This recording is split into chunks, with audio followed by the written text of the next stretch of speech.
With a loss on Friday night, the San Diego Padres were simultaneously eliminated from postseason contention and ensured a losing record. Neither development registers as surprising. The only people who picked the Padres to make the playoffs were those unaware. Most prognosticators regarded San Diego as the major's worst team entering the season. The Padres' distance from that indignity they're tied for the 8th worst record in baseball is a credit in part to the sport's unpredictability, and in part to many other variables, including young skipper Andy Green, whose wit and boldness is a winning season away from national recognition.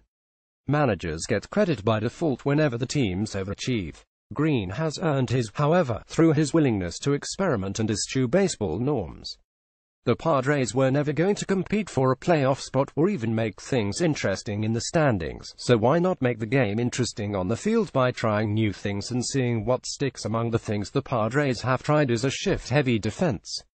San Diego ranks third in the majors in total shifts, behind the Colorado Rockies and Pittsburgh Pirates.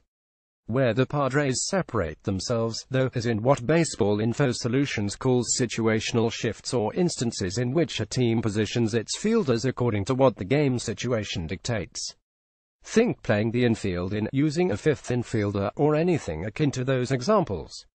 True, Green had to know his lineup would be weak. San Diego ranks last in runs scored, and that might have inspired him to cherish every run prevented. Yet the shift-heavy, offense-light Pirates are 27th in situational shifts. As such, it's not a given that a low-scoring team will prioritize things like playing the infield in. Whatever the catalyst, the Padres rank 13th in defensive efficiency. That's a respectable mark considering San Diego ran out some questionable pitching and defensive talent all year long. Speaking of the pitching side, the Padres are the only team in baseball to have two relievers rank in the top 15 in appearances greater than 3 outs. Craig Stammen ranks 4th overall, having done it 26 times, while Jose Torres ranks 12th, with 22. Like with the shifts, one could point out necessity is the mother of invention, that Green had to do something to cover for his thin rotation. That doesn't explain Green using relief ace Brad Hand 17 times for 3+ outs, especially not when just one pitcher with double-digit saves tallied more such appearances than Hand, that being Raisel Iglesias of the Cincinnati Reds. Not everything Green tried turned to gold, like the time he brought Hand in during the middle of an at-bat against Joey Votto. That's fine. To put it another way, if a third base coach is successful on 100% of his sense, then he's probably not taking enough chances.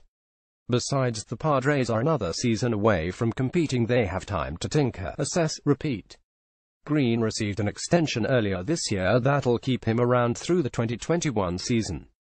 Based on his eagerness to mix up things, it's possible he finds himself on the Joe Maddon reputation arc, dismissed as quirky until he wins, then revered a managerial savant.